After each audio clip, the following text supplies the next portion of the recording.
dumb fucking sons of bitches, get in this line now before I lose my temper. Excuse me, Sergeant, but... Excuse me? Fuck you. You say another word and I'll break your fucking head and have you in the brig. Some of us are here for... I know why you're here, asswipe.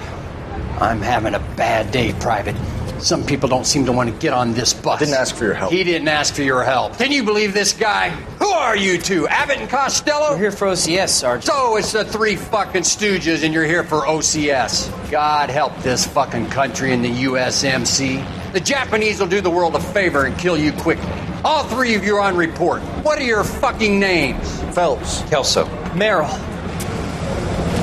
Any other gentlemen for OCS? OCS is at Elliott. You take the Camp Elliott bus over there. This bus is for MCRD. This bus is for men who want to fight.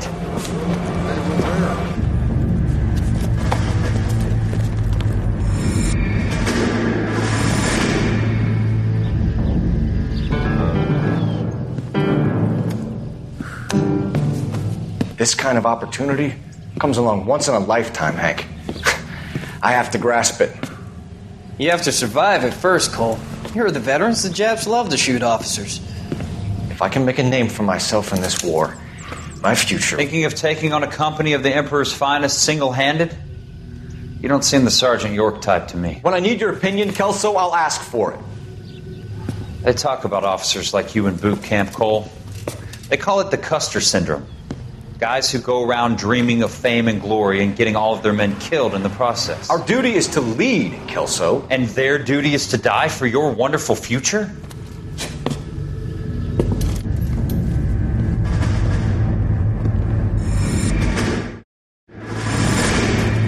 Part of the tradition of the Marine Corps and being an officer in the Marine Corps is the ability to make tough decisions. The right decision is not always the popular one. The right decision will get the men you care about killed. These ratings and your ability to give them frankly and truthfully directly affect your chances of successfully becoming a Marine officer. Candidate Phelps, you have the floor.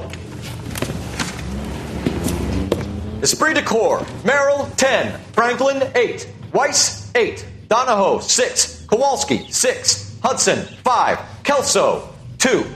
Leadership, Donahoe, 8. Franklin, 7. Merrill, 6. Kowalski, 6. Weiss, 5. Hudson, 5. Kelso, 1. Candidate Kelso! I'm sorry, Captain, but I joined the Marine Corps to fight the enemy, not get involved in this schoolboy chicken shit. Kelso, in my office, now!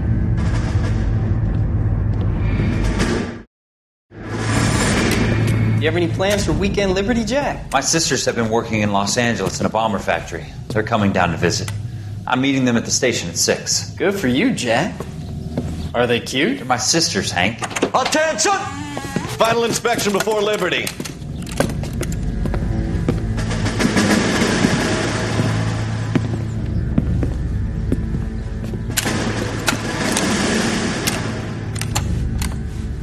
Good job, Kelso.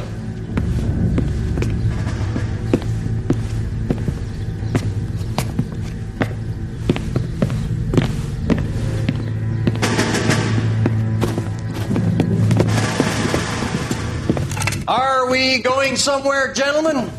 Full inspection. It had better be exceptional if any of you want liberty this weekend. Kelso, this carbine. The bore is dirty. No, it isn't. Are you arguing with me, Kelso? Do what you need to do, Sergeant. You know the bore is immaculate. Weekend liberty canceled. 2-day field drill. Clean this rifle. No. Do you know the penalty for insubordination, Kelso? Jack, don't do it. Forget him, Hank. He doesn't have what it takes. Are you two finished? Are you going to clean this rifle? No, Sergeant. Cole is right. I'm going to stop playing games and join a rifle company and fight the real enemy.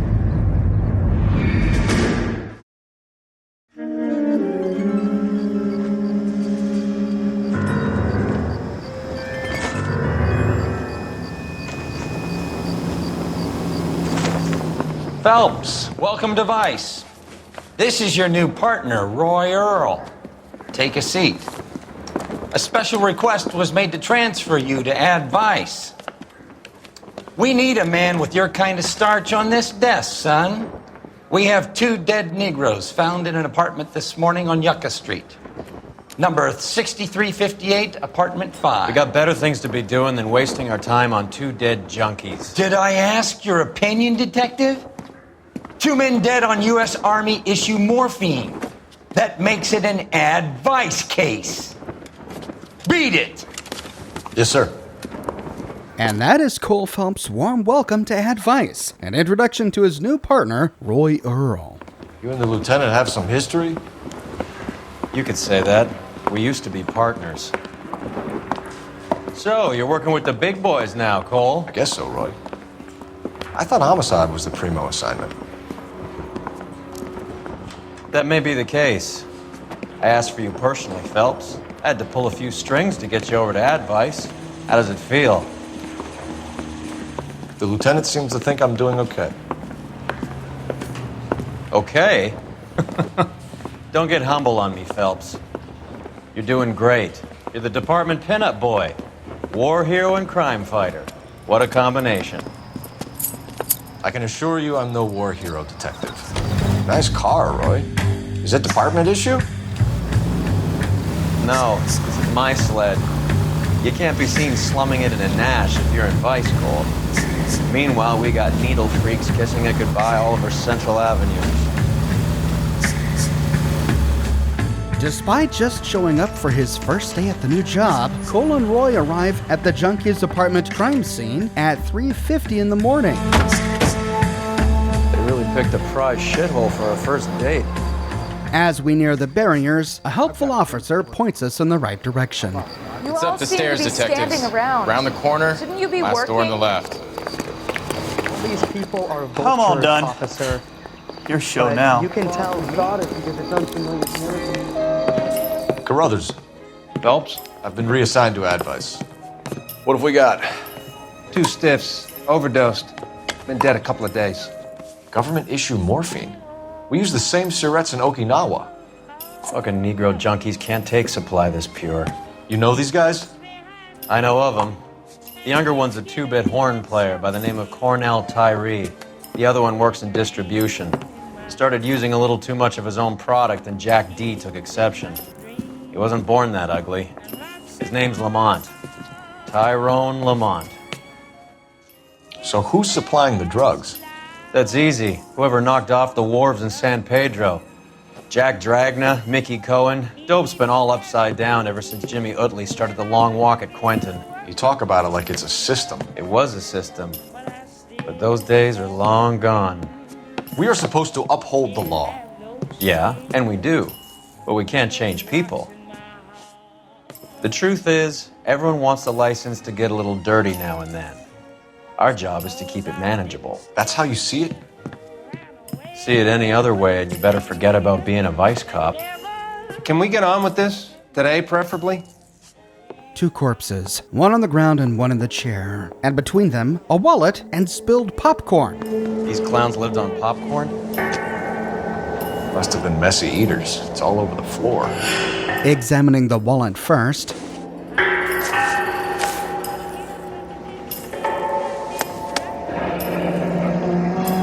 Tyrone Lamont, not even 23 years old. and on the right side, we find a ticket. Small chance in life is probably better than no chance. So he was a gambler. But where? The name of the bookie is torn off. Next to this, we find the popcorn bucket. Black Caesar, from the joint across the street. A nearby popcorn joint, but when we look at the bottom, Looks like something was taped to the bottom of the cup. there are not many things that would fit taped to the bottom of a cup. Moving over to the body of Tyrone. Took his jolt and drifted off. And I suppose his friend wasn't in any condition to notice that he had stopped breathing. Yes, maybe he was already dead too. Nearby, we find a table, and on the table, a note.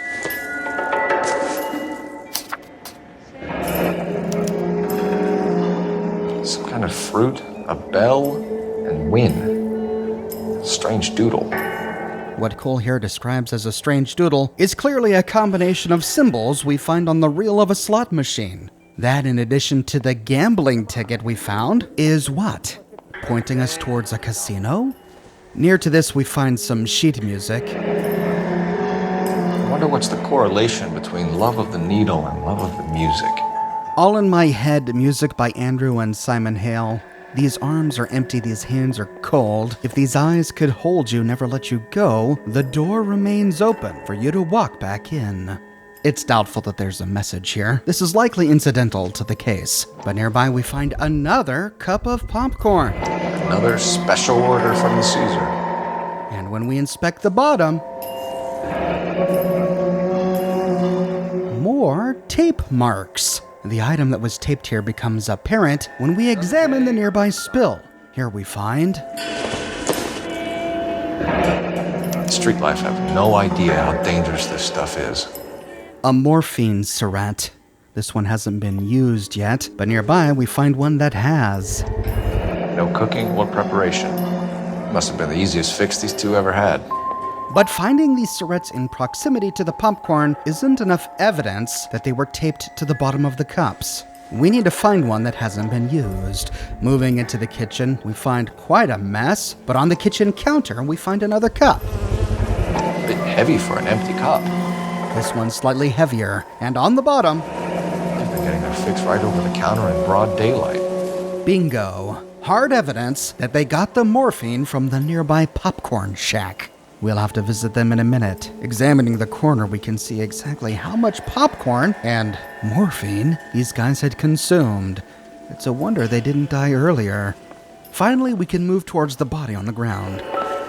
One syringe is enough to knock you out for combat trauma. Two of them will stop your heart. This guy died suddenly. His eyes are still open. Examining his left hand... Looks like it was always going to end this way. We see 3 puncture wounds, and then examining the other hand, we see 3 more. If 1 can knock you out and 2 can stop your heart, this guy must have been Samson for it to take 6, though I suppose some may be previous wounds from previous days. In his front pocket, we find his wallet.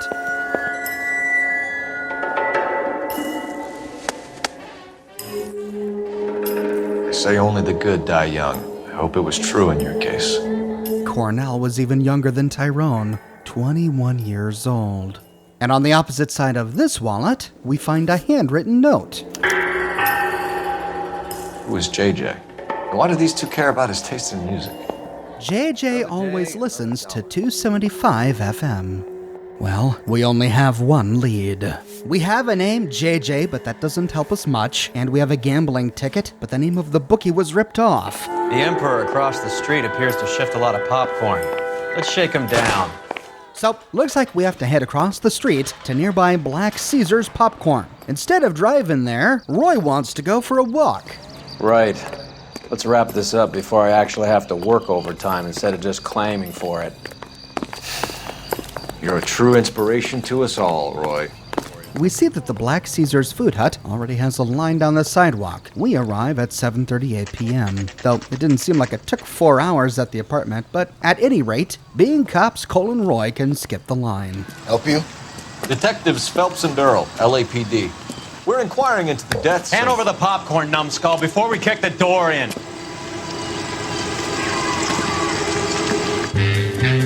Get that son of a bitch. Ah, great. Love that tact there, Roy. How's Cole supposed to feel knowing that he's going on a runner thanks to his new partner?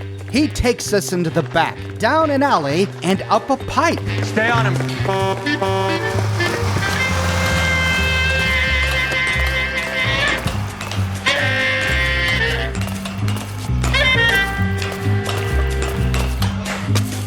Once on the roof, he leaps atop a nearby building.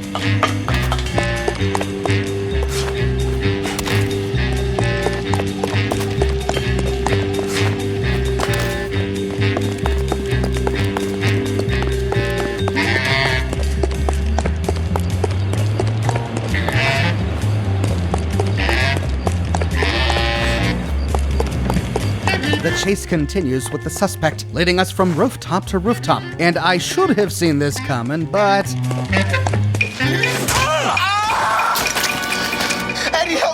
They're trying to kill me. You gotta help me out. What the hell going on here? Morgan! That you? You picked the wrong cop, you fucking animals. Roy and Eddie start a fist fight, while Cole can get some revenge on Morgan.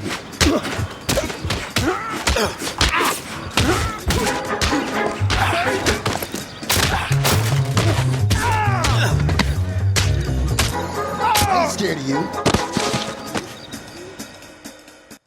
What's your name? Morgan. Half an answer is no answer to me, asshole. Fleetwood Morgan. Keep an eye on him, Roy, while I take a look around. Keep very still, Fleetwood. Don't give me an excuse to shoot you. Heading inside, we see burned burgers on the grill. There's a Spartan-looking helmet on a nearby cabinet, and on the ground, we find an instrument case.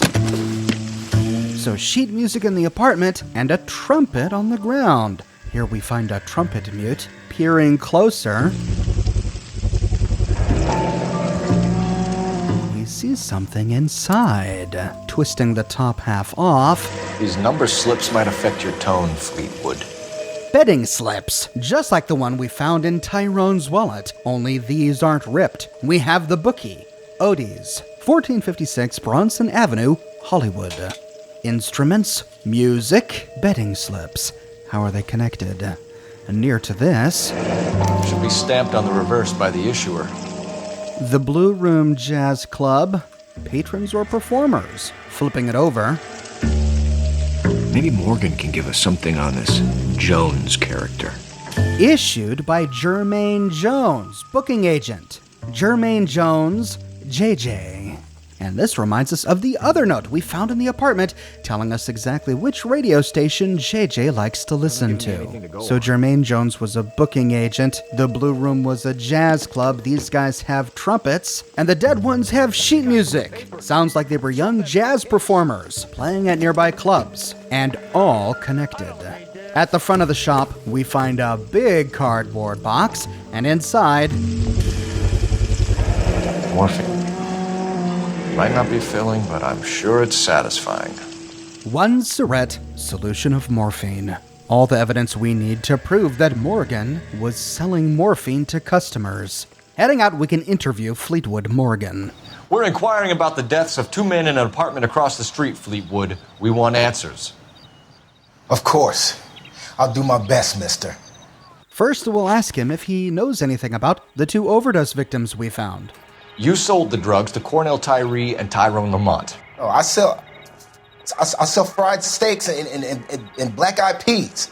Oh, he's gonna just completely deny it. Okay. He must not know we have a mountain of evidence right now. But even if we didn't, he's given it all away here. He is avoiding eye contact with Phelps. He's looking up to the left. His eyes flit left and right. He's moving about uneasily. He's hiding something. But we've got ample evidence to prove that he's lying.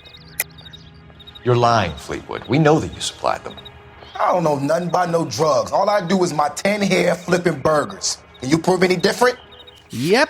And we can do so in one of two ways. We can point either to the popcorn cups with the morphine attached that we found at the apartment, or to the box filled with cups and morphine ready for distribution we found in his shack. Flipping burgers and strapping jolts of morphine to the bottom of popcorn cups, Fleetwood. Now I want the truth.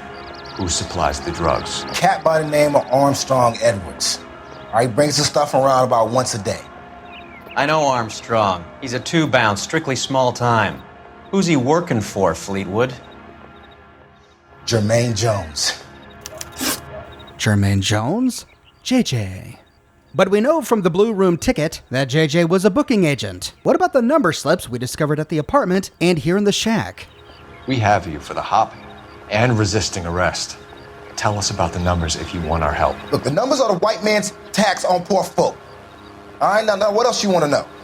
We want to know about how the numbers are connected to the morphine. Why did we find them in 2 locations? Why did both the dead addicts and Fleetwood here, the drug peddler, both have numbers? If he knows something, he's not giving it up easily. When before he looked nervous and was avoiding eye contact, now he just looks bored, disinterested, frustrated, annoyed. Is he bored because he doesn't have the answer and we're wasting his time? Or is that just the impression he's trying to give? We don't have evidence he's lying to us, but we'll play a bad cop to see if we can get him to spill the beans. We have an address on the slips. We're gonna go down there now and rat you out, Fleetwood. Tell whoever it is that you rolled over and gave them up. No. Look, I've been cooperative, okay? Now you gotta help me some. Fleetwood, I'm going to speak personally to the judge on your behalf.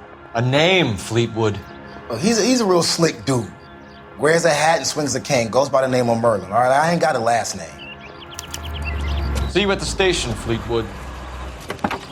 But you're gonna help me, right? Of course, kid. You helped us out. We always like to repay a favor. Can you see that Fleetwood gets a nice cell, Wallace? One with a window and a nice fresh pillow. So the morphine comes from Jones, and Merlin runs the numbers. But we still don't know how the two are connected. Before heading anywhere, we can use a nearby telephone to call R&I and get an address for Jermaine Jones' booking agency. Operator, message for KGPL. Putting you through now. Phelps, badge 1247. How can I help, Detective? Goddamn way. I need an address on a Jermaine Jones musical booking agency. Just a moment, Detective. Jermaine Jones. The office is listed as 5528 Santa Monica Boulevard. Thank you. We now have options. With Merlin's name and the address of Odie's on the ticket, we could head to the bookie. Or we could go to Jones' booking agency to track down the morphine. Let's focus on the morphine for now. We don't have enough evidence yet that tells us why the numbers operation is important. I heard you were in the Blue Room the other night. Shouldn't you have been at home? Tucked in bed with the wife and kids? Where I go is your business. It couldn't have had anything to do with a certain delightful but damaged German girl, could it? I don't know what you're talking about, Roy. But we do. We saw Roy Earl take Cole Phelps to the Blue Room himself at the end of episode 6 after solving the Fallen Idol case. It seems after discovering the place, Cole has come back at least once since then for an after-work nightcap. Was it just to unwind, or was it really because he had eyes for this German girl? We don't have time to speculate right now. The partners arrive at Jones' booking agency at 8:43 a.m. Look at this place. I'm guessing not much talent comes out of this talent agency. After Roy states the obvious, Cole heads up the stairs. We can find Jones' office in one of 3 ways. We can look at the plaque outside the door. Here we are. Jermaine Jones, 238. Or we can look at the mailboxes just on the other side of the door. Or we can just follow Roy, who walks straight there. Hey, who let you in? Jermaine Jones. Don't bother getting up. Your flunky Fleetwood Morgan just snitched you out. I wasn't planning to. Now you think you could tell me who the hell you are? LAPD. We'd like to take a look around. The hell you will, motherfucker. You carrying a warrant? No, do we need one? Search the place, Cole. What do you think you're gonna find, policeman? Huh? Well, I'm not sure yet. We'll find out soon. Walking through the cigar smoke, we see a piano and cabinets against the far wall. You ain't allowed to do this. I got rights. And after Jermaine complains about his rights, we can examine the tall radio. Scott Phantom. Fine radio. Shortwave, AM and FM. My father has a Scott. Ooh, Scott Phantom. Makes me want one. But wait a minute, what was it the note said? JJ, or Jermaine Jones, always listens to 275 FM. Okay. Well, if he does, he hasn't been listening to it from this radio anytime soon. We have to tune it. First, we switch to FM. Then we move the tuning knob all the way to the right.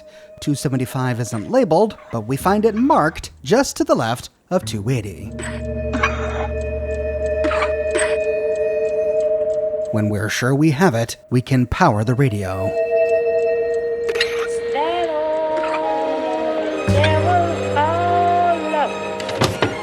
Bingo. No wonder this thing is sounding a little muffled, Jermaine. Brennan! Wilt! Get over here! Take these assholes apart. You heard the boss. Vernon and Wilt looked a little too comfy over in their corner, and they proved to not be that formidable. Clean them up quick, boys. I ain't got time for this. Come on, beat these sons of bitches down.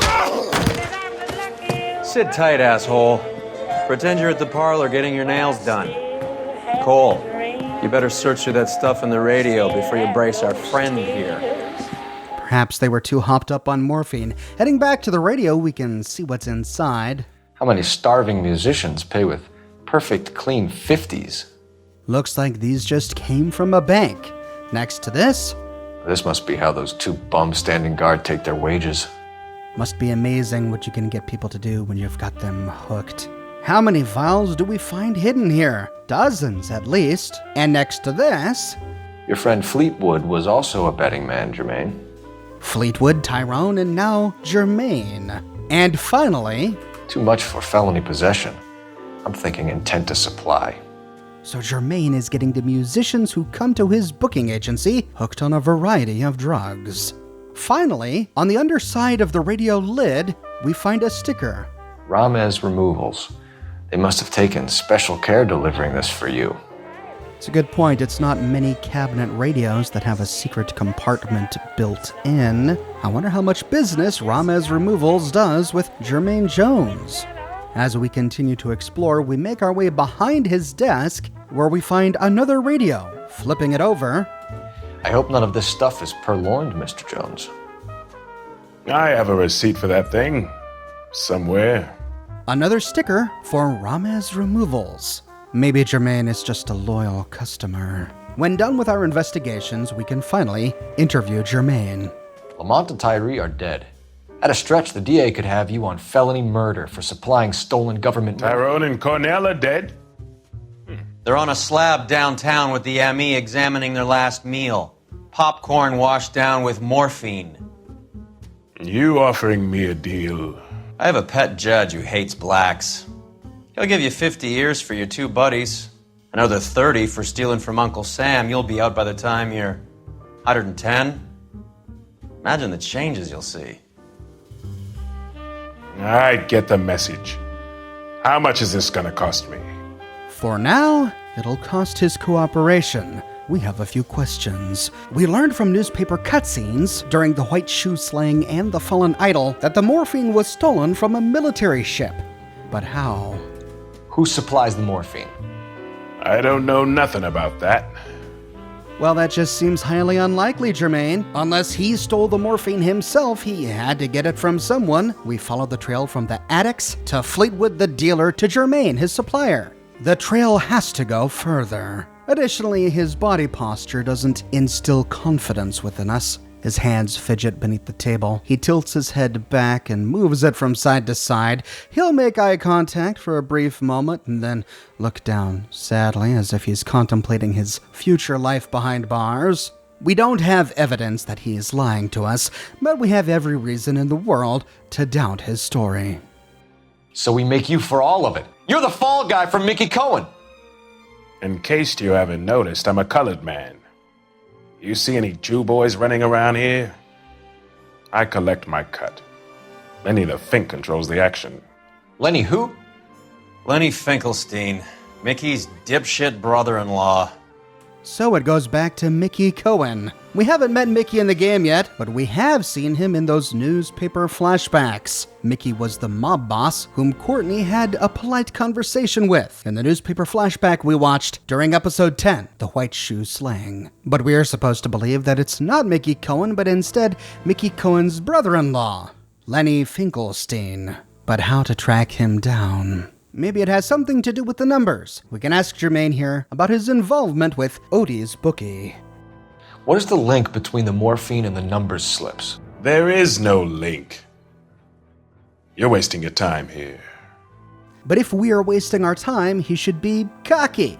But he's not. Again, he's nervous, this time with his hands clasped in his lap, pursing his lips, again failing to meet eye contact. But thankfully, we don't have to rely on his behavior here. We have evidence that he's lying. You're lying to me, Jones. Tell me about Merlin. Who? I don't know anyone named Merlin.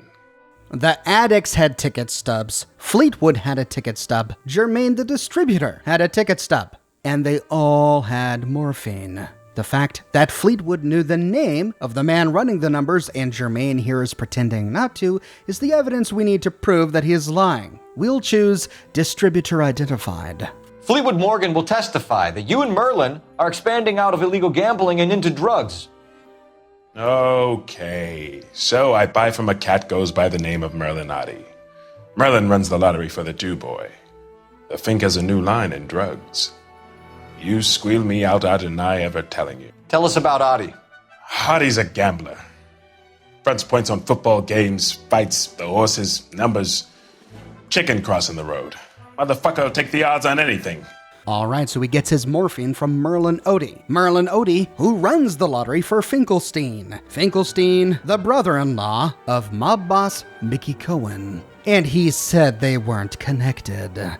But how does this all link to the Ramez Removal Company? What's the score with Ramez Removals? I brought a radio from there. That's all. Not just a radio, but 2 radios, and more specifically, a very special radio. A radio with a hidden compartment, with a hatch tied to a certain radio frequency. Not anyone can do that. It takes special skill, special hardware. And with this guy grinning like the kid who stole a pie on a windowsill, he grins like he knows something we don't know. What a bizarre performance. Yeah, we don't really have any proof that he's lying to us, but, I mean, come on. He can't be telling us the whole story. Time to play some bad cop.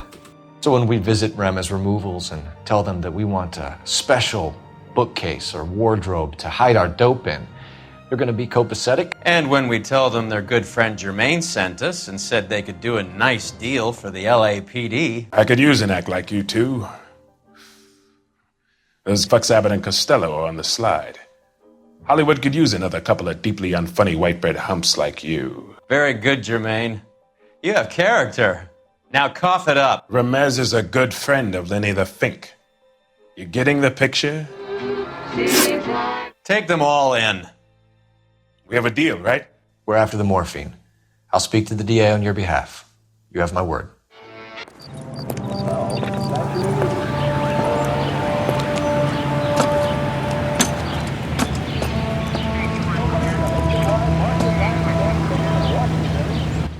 So Ramez Removals does work for Lenny the Fink. Lenny the Fink who runs the lottery. If Ramez Removals is good at hiding things, I wonder what else they might be hiding. Before we can visit them, we need to get their address. So heading to the nearby Gamwell, we can check in with R&I. How could I help, Detective? I need an address for Ramez Removals. That's Ramez, R-A-M-E-Z. Just checking. Ramez Removals, corner Sunset and Wilton. Owned by a Jose Victor Ramez. Thanks for your help. But before we head to Ramez Removals, let's first head to Merlin Oddie's, the bookie, to see if we can find a link between Ramez Removals and the numbers operation. How was Hopgood doing, Roy? Who? Marlon Hopgood, your informer. He was my corroborating witness in the Bishop case. Oh, right. Marlon. You're not still sore about that, are you? You made the case without him. He was an accessory to the abuse of the girl. As long as Hollywood exists, it's going to be chewing up starry-eyed little girls. Marlon was small time. You caught the big fish. And look how much good it did your career. They were chatting about the events that took place during episode 6 of this series, the case The Fallen Idol. During that case, we learned that one of the suspects whom we wanted to arrest was one of Roy's informants, and so he essentially got away with his crimes. We arrive at Odie's number operation at 9:12 a.m. As an illegal gambling house, it doesn't have a street side door, so heading down a nearby alley, Cole and Roy open the back door and then take the stairs to find Merlin Oddie. Detectives Phelps and Earl, LAPD. The name's Merlin Oddie. I run a strictly legitimate bookmakers, detective. So that's not an illegal wire service that your colleagues are running? And the number slips that I've been picking up all morning with this address on them have nothing to do with you. I pay my kick to the Wops, and they pay their cut to the LAPD. You can't go shaking me down.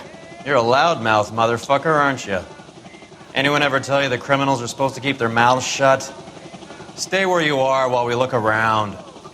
Oh man, so Merlin here pays Italian mobsters, who in turn pay the LAPD.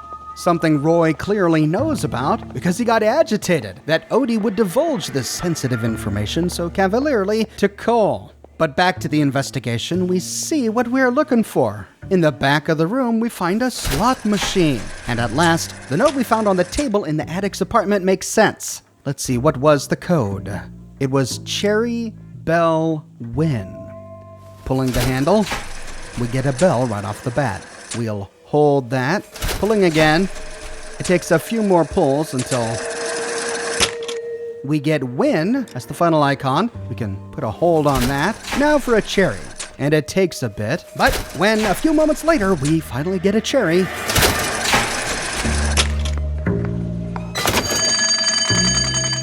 jackpot. And it's not cash. Oh no.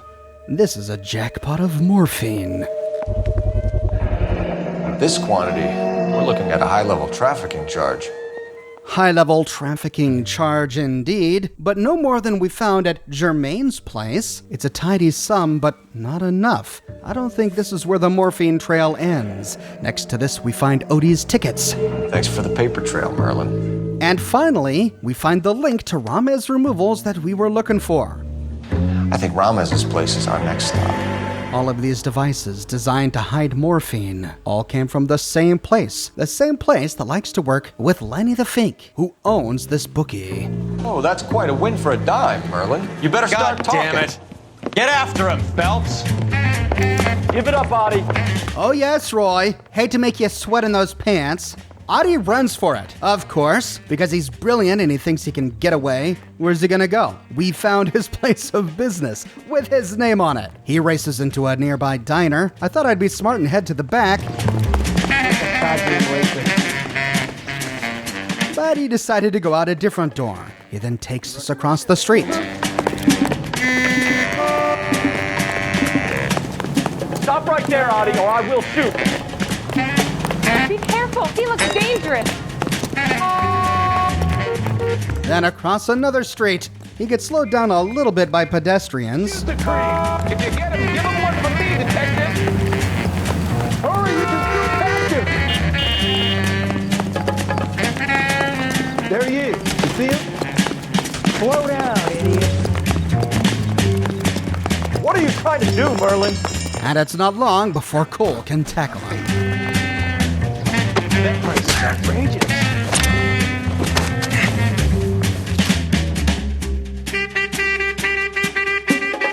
All right, relax, motherfucker, you got me. Nice wand, Merlin. Too bad you couldn't pull off your vanishing act. Make your joke, smart guy, but don't damage that. That there's a valuable antique. You don't say. Maybe you ought to have a look at this, Cole. Let me guess. Hidden compartment? Oh yeah, and inside. Adi has Jose Ramez in his pocket. Ramez must have forgotten his lucky numbers. Mr. Jose Ramez promises to pay Merlin Odie Esquire the sum of $231 and no cents. Jose Ramez. So that's how Lenny the Fink got Ramez to cooperate. Ramez owes them money. Would you like to calculate the odds on you going to prison for a very long time, Merlin? I'm not going nowhere. I've paid my contributions, and I'm not getting hustled by you. Well, Merlin seems to think that his contributions to the LAPD make him immune to the law. Let's go ahead and prove him wrong. We'll start by continuing to track down the source of this Army surplus morphine. We're only interested in morphine. Army surplus morphine. What do you have to say about that? I heard about that. Big robbery on the ship. Ain't my line of work. I prefer something with a sporting outcome. So the morphine was stolen from a military ship, but he claims to not know anything about it. But what I'm reading from this guy is insincere nonchalance. He's trying too hard to look not suspicious. He tilts his head to the side, his eyebrows go up. He'll meet eyes with Cole, but every now and then briefly break away his gaze, look off at something to the right, blink his eyes a bit, lick his lips, and then it's back to looking at Cole. Clearly the behavior of someone who's trying a bit too hard to not be suspicious. But enough about that, because we have evidence that he's lying. You distribute for Lenny Finkelstein. You're a patsy for those gangsters. I don't know what you're talking about. I distribute for the LAPD, motherfucker. But he might not if the LAPD were to know about his involvement with Lenny Finkelstein. Involvement which we learned from Jermaine Jones himself. Jermaine Jones gave you up as a supplier. He says that you're Lenny's sissy, and that you'll do whatever Lenny tells you. Me? That nigga's a dead man. I moved the dope Jose brings me. Jose Ramirez? I ran a clean numbers racket until those two motherfuckers went into the dope business. So Jose and Lenny Finkelstein are working together. But if Jose and Lenny are working together to sell the morphine and they're selling it through Merlin here, why then does Jose owe Merlin money? Which we learned from the IOU note we found in his cane. Ramez seems to owe you a lot of money. We all owe somebody. Well, maybe it's a debt that's unrelated. Maybe Jose owed Merlin this money long before Lenny and Jose came to Merlin, trying to get him to peddle the morphine. His answer didn't tell us much, but we really don't have any indication that it's connected or that he's lying. This is the first time he's maintained eye contact with Cole Phelps, and he's not fidgeting. So to get him to talk further, we're going to play the good cop. So it has nothing to do with the proceeds of the morphine shipment? It's a gambling debt. The Heaps took over the wire service and screwed me. Now I just do what I'm told. Run numbers and shift dope. Jose's no different. He just thinks he's a big man that can run up tabs. You're not the guy we want, Merlin, but we're taking you in. Maybe some time in a cell will help you remember something worthwhile. Fuck you, and fuck you. You'll never put a charge on me. Take this bum in. Take the long way around. And don't be gentle with him. You got that? Yes, sir. So Finkelstein took over the wire service, which made Merlin Odie's business dependent upon them. That gave Finkelstein the leverage he needed to get Merlin to peddle the morphine. The IOU was indeed, as we suspected, an unrelated debt. But all roads now point to Ramez Removals. We arrive at Ramez Removals at 9:38 a.m., where we find a few people milling about outside. LAPD. We're here to see Jose Ramez. What's it about? Routine inquiries, sir. Can you tell us where we can find him? You missed him. He was in the delivery truck, just went out. God damn it. 11K calling KGPL. Go ahead, 11K. 11K requesting assistance in pursuit of narcotic suspects aboard a GM delivery truck. Commercial license David Charles 457. Roger, 11K. What does this lunatic think he's doing? Don't hit the... Fuck! Well, that didn't go according to plan. Spinning around, we can try to catch up with him. Here comes the cavalry. We're not playing around here. Take this clown off the road. I'll try for the tires. Keep your foot down. Oh, sharp turn, okay. They're chucking furniture out of the back of the truck, and they've already ruined at least one police car.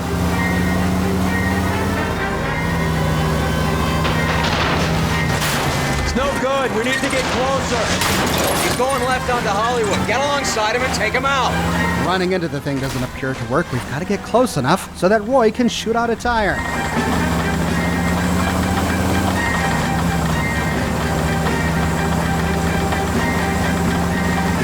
Hit him. Clear this asshole off the road.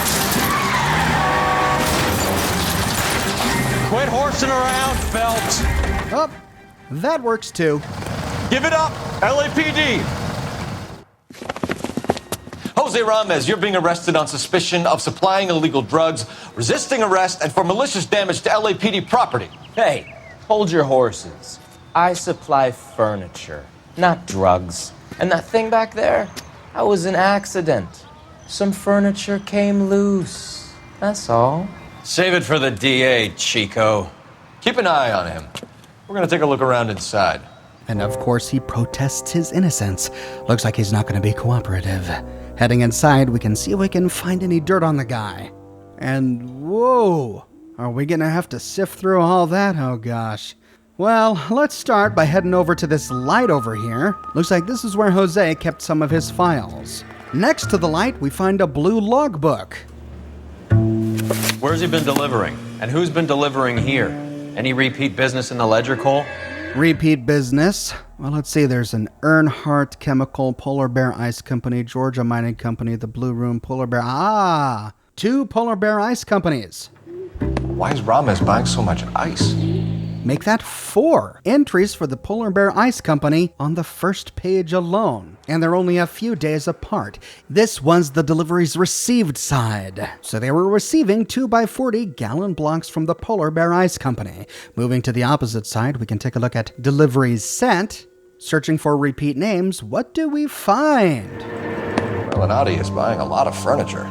The only repeat name here is Merlin Odie, and each time they send him 4 crates. So, whatever's coming in from the Polar Bear Ice Company is being processed here and going out to Merlin Odie. Turning around, we find our next newspaper, and whose name is front and center, none other than Mickey Cohen, the brother-in-law of Lenny Finkelstein, heir apparent to Bugsy Siegel.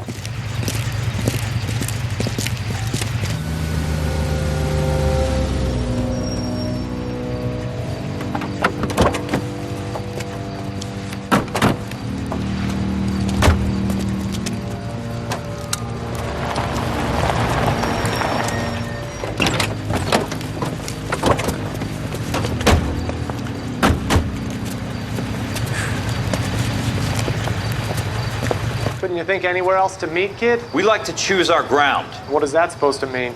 Huh? It's something Wellington said at Waterloo. The guys who win normally choose where to fight. We're gonna fight, kid? The 2 of you versus my boys here?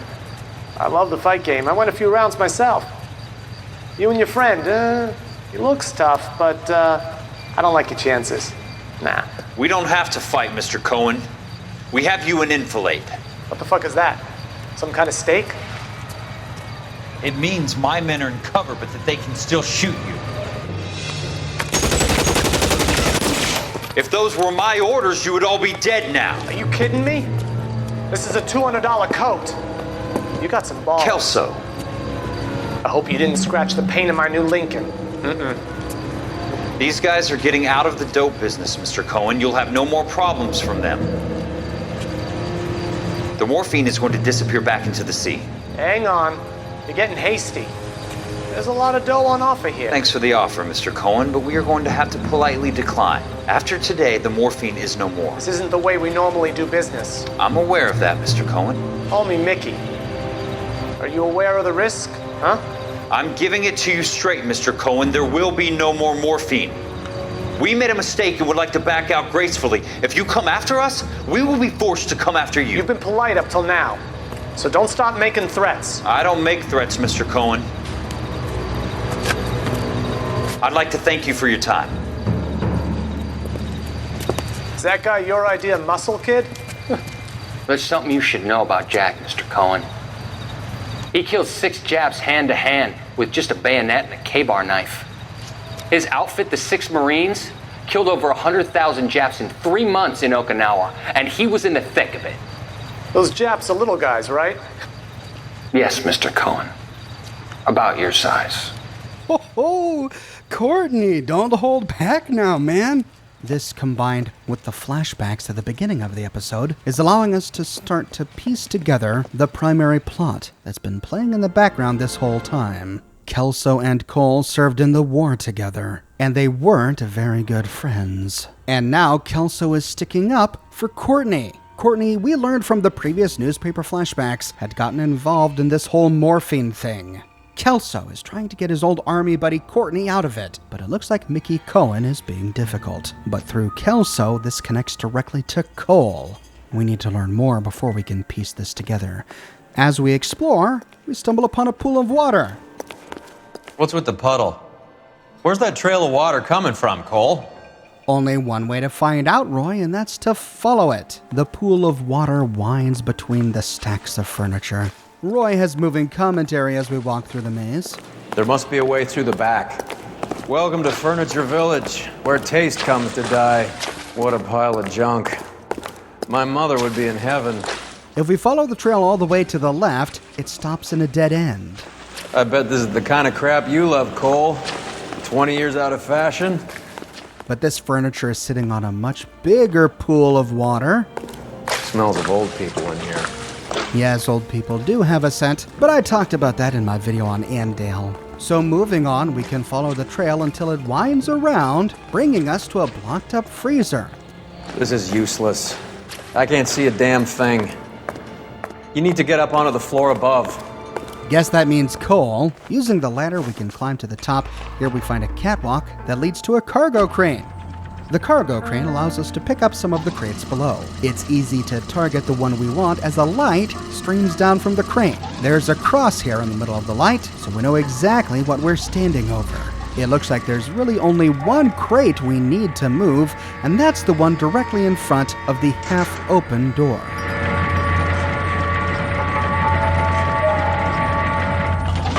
Get down here. There's a cold room in the back. Once we move it, we learn why there's water all over the place. The half-open door is causing the cold air from the freezer to leak out, and whatever's inside is melting. I think we know where the water's coming from. You're gonna want to see this. Rounding the corner and walking into the freezer, we find huge blocks of ice lining the walls. But wait a minute. Taking a closer look, there's something frozen inside. and I think I've got a good idea what it might be. Pulling out the pistol, we can chip away at the ice. Well, I'll be damned. And sure enough,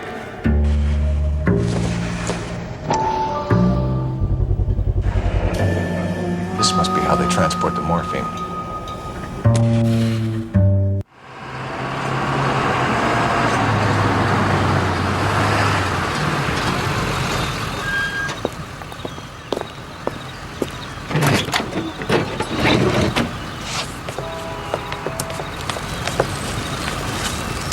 LAPD, leave it right there. Everyone out of the vehicle and put your hands up. There's something in the ice. He's making a run for it. Let him have it. daggone it. Racing back in the warehouse, we can head through the furniture maze again to hunt for Jose. All the while, he shoots at us. But he's not good at hiding. Show me your face, motherfucker!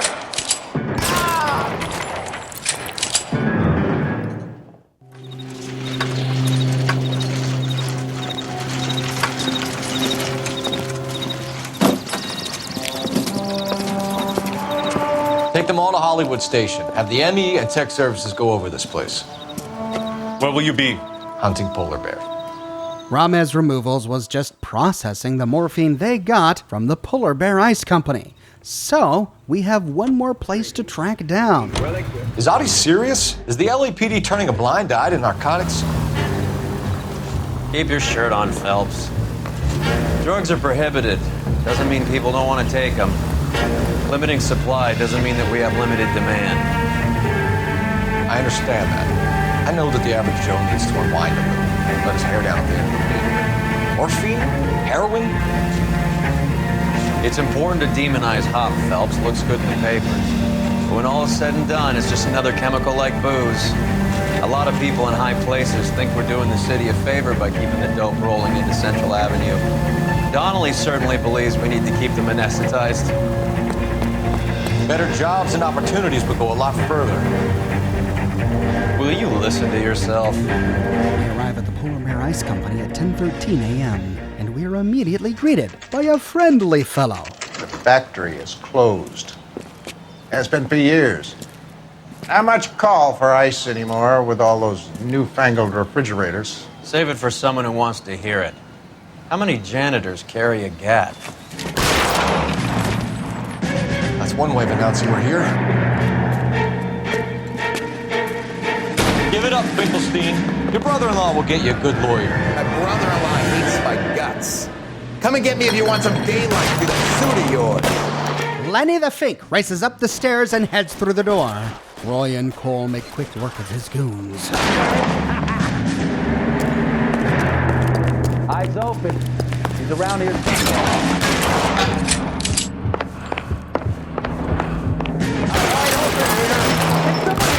How long do you think you can hold out? There he is! I gotta learn to reload before I stand in the middle of a hallway. I'll get better. Give me some space here. Anytime soon. Understand?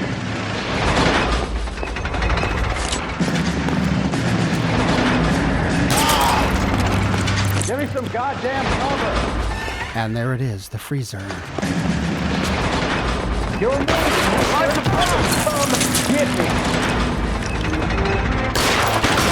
I'm wide open here. Racing in, we can navigate the ice maze to hunt down each of Lenny the Fink's goons. Give me some space here. What? Stay in cover. You asshole. You clever asshole. I'm gonna find you. Real clever asshole. I'm gonna find you.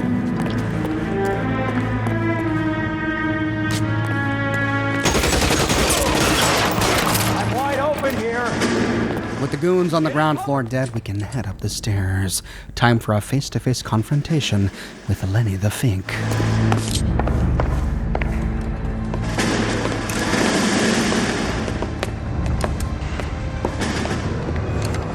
They're all dead, Finkelstein. Leave the weapon and put your hands up now. Put my hands up. Sure. Then what? Cop to peddling the dope? Cut a deal? Ship me off to the queue? Soon as I get locked up, some old friend puts an ice pick above my ear? No thanks. Only one other way out, shitheel.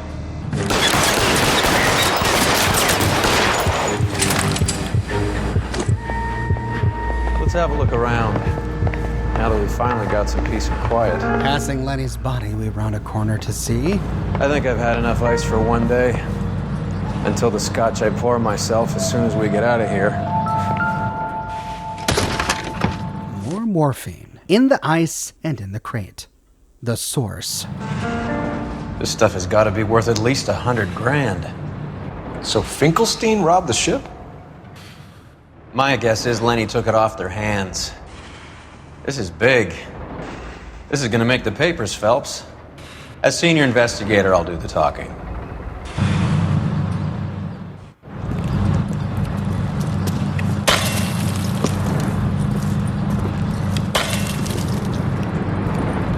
Well, well, who would have thought that Roy Earl's handpicked new partner would have turned out to be such a great case man?